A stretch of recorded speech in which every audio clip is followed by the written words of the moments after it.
సార్వత్రిక ఎన్నికలు ముగిశాయి. ఏపీలో కొత్త ప్రభుత్వం కొలువుదీరి 4 నెలలు కావస్తోంది. కానీ శ్రీకాకుళం జిల్లా పాతపట్నం నియోజకవర్గ టీడీపీలో వర్గపోరు మాత్రం ఇంకా కొనసాగుతూనే ఉంది. పాతపట్నం ఎమ్మెల్యే మామిడి గోవిందరావు, మాజీ ఎమ్మెల్యే కలమట వెంకటరమణ వర్గాల మధ్య పచ్చగడ్డి వేస్తే భగ్గుమనేలా ఉందట పరిస్థితి. నువ్వెంతంటే నువ్వెంత అన్నట్టే ఉంటున్నారా ఇద్దరు నేతలు.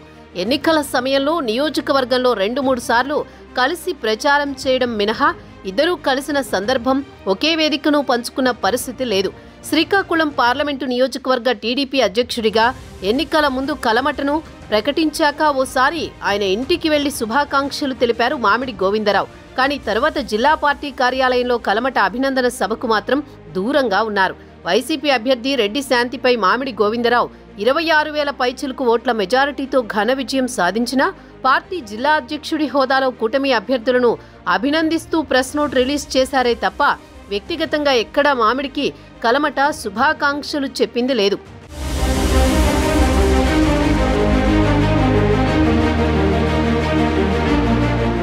కూటమి ప్రభుత్వం అధికారంలోకి వచ్చినా పాతపట్నం నేతల మధ్య సయోధ్య కుదరడం లేదు.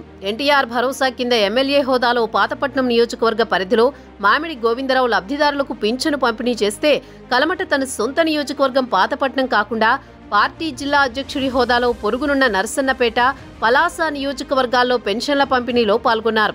నర్సన్నపేట ఎమ్మెల్యే బగ్గు లక్ష్మణరావు, పలాస ఎమ్మెల్యే గౌతు శిరీషతో కలిసి లబ్ధిదారులకు పెన్షన్లు పంపిణీ చేశారు కలమట. వాస్తవానికి కలమట మామిడి మధ్య పంచాయతీ ఇప్పటిది కాదు. పాతపట్నం టీడీపీ టికెట్పై ఇద్దరి మధ్య మొదలైన వర్గపోరు జీడిపాకంలా ఇంకా సాగుతూనే ఉంది. శ్రీకాకుళం జిల్లాలో మొదట్నుంచి టీడీపీకి పెద్ద దిక్కుగా ఉంది కలమట కుటుంబం. కలమట వెంకటరమణ తండ్రి మోహనరావు 5 సార్లు ఎమ్మెల్యేగా గెలిచారు. జిల్లాలో సీనియర్ అయినా ఆయనకి ఎప్పుడూ మంత్రి పదవి వరించలేదు. ఈ నేపథ్యంలోనే వెంకటరమణ 2014 ఎన్నికల సమయంలో వైసీపీలో చేరి మాజీ మంత్రి శత్రుచర్ల విజయరామరాజుపై గెలిచారు. అయితే 2014 ఎన్నికల్లో టీడీపీ అధికారంలోకి రావడంతో మళ్లీ పాతగూటికి వచ్చేశారు వెంకటరమణ. ఆ తర్వాత పార్టీ అధిష్టానం ఆయన్ని పాతపట్నం నియోజకవర్గ టీడీపీ ఇన్ఛార్జిగా నియమించింది.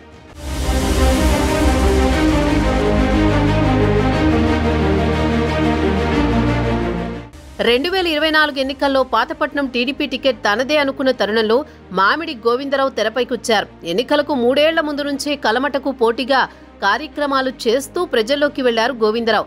చివరికి అధిష్టానం కలమట్ను పక్కన పెట్టి ఎంజీఆర్కి టికెట్ కేటాయించింది. దీంతో పార్టీపై నిరసన గళం వినిపించిన మోహనరావు ఇండిపెండెంట్ గా పోటీకి రెడీ అయ్యారు. అధినేత జోక్యం చేసుకుని పార్టీ అధికారంలోకి వస్తే తగిన గుర్తింపు ఇస్తామని కలమటకు హామీ ఇచ్చారు. ఎన్నికల ముందే జిల్లా పార్టీ అధ్యక్ష పదవి కట్టబెట్టారు.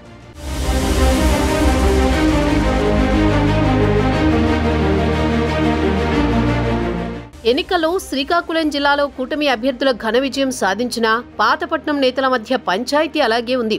మామిడి గోవిందరావు, కలమట వెంకటరమణ మధ్య ఆధిపత్య పోరుతో నియోజకవర్గంలో క్యాడర్ కొంత గందరగోళానికి గురవుతోంది. పార్టీ అధిష్టానం నియోజకవర్గంపై దృష్టి పెట్టి పరిస్థితిని చక్కదిద్దితే బాగుండునన్న ఆలోచనలో ఉన్నారు పాతపట్నం తమ్ముళ్లు. అదే సమయంలో కలమటకు ప్రోటోకాలున్న నామినేటెడ్ పదవి ఇచ్చి సముచిత స్థానం కల్పించాలని కోరుతున్నారు. అధిష్టానం ఆ దిశగా దృష్టి పెడితే తప్ప పాతపట్నం పంచాయతీకో పరిష్కారం దొరికేలా కనిపించడం లేదు.